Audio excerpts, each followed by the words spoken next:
imagine-le. Figure-toi quelqu'un qui cultiverait le français, ce qui s'appelle le français, et que le français cultiverait. Et qui, citoyen français de surcroît, serait donc un sujet, comme on dit, de culture française. Or, un jour, ce sujet de culture française viendrait te dire, par exemple, en bon français, je n'ai qu'une langue et ce n'est pas la mienne. Et encore, ou encore, je suis monolingue. Mon monolinguisme demeure, et je l'appelle ma demeure, et je le ressens comme tel. J'y reste et je l'habite. Il m'habite. Le monolinguisme dans lequel je respire même, c'est pour moi l'élément.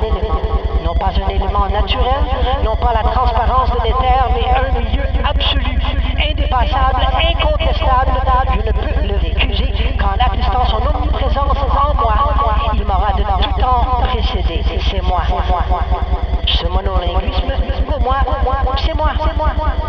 Cela ne veut pas dire, surtout pas, ne va pas le croire, que je sois une figure allégorique de cet animal, de cette vérité, le monolinguisme. Mais hors lui, je ne serais pas moi-même. Il me constitue, il me dicte jusqu'à l'ipséité de tout.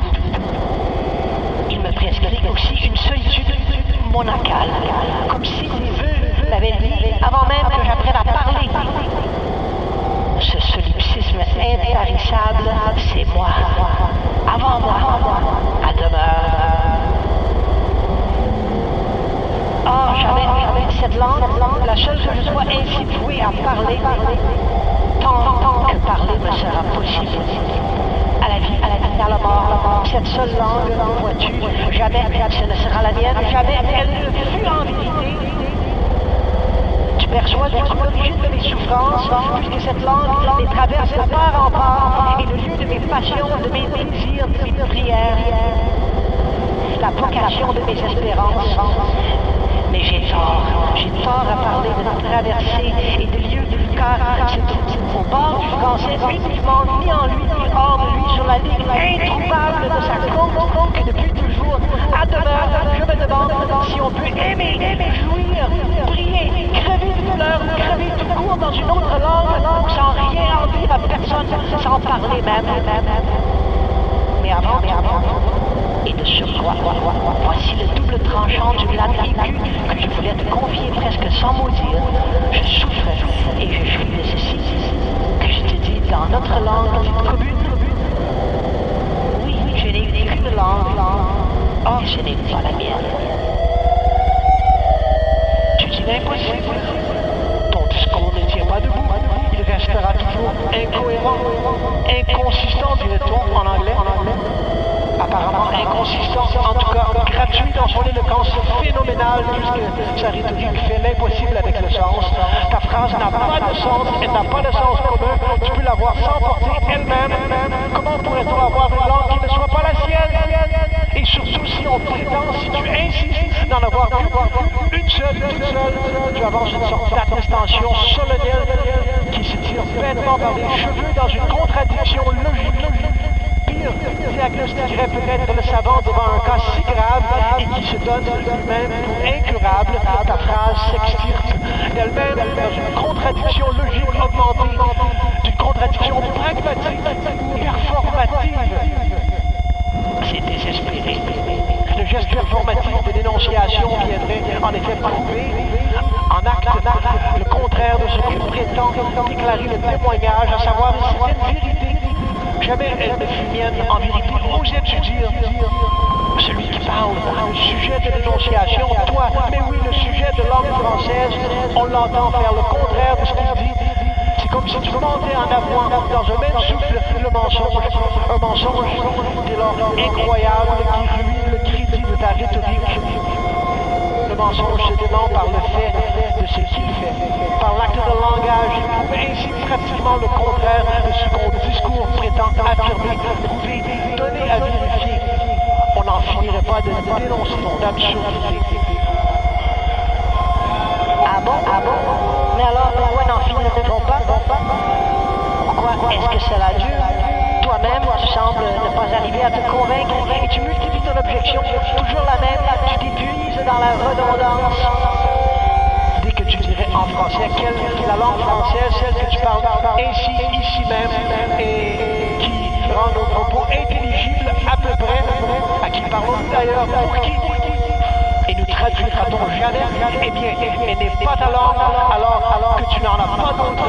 Tu ne te trouveras pas seulement pris dans cette contradiction performative de l'énonciation, tu aggraveras l'absurdité logique, en vérité le mensonge, voire le parjure à l'intérieur de l'énoncé. Comment pourra-t-on avoir une langue sans en avoir qui soit la sienne propre? Et comment le savoir? Comment prétendre en avoir connaissance? Comment le dire? Pourquoi vouloir faire partager cette connaissance dès lors qu'on allègue également et dans le même élan, du même idiome, de connaître, de pratiquer aucune autre langue?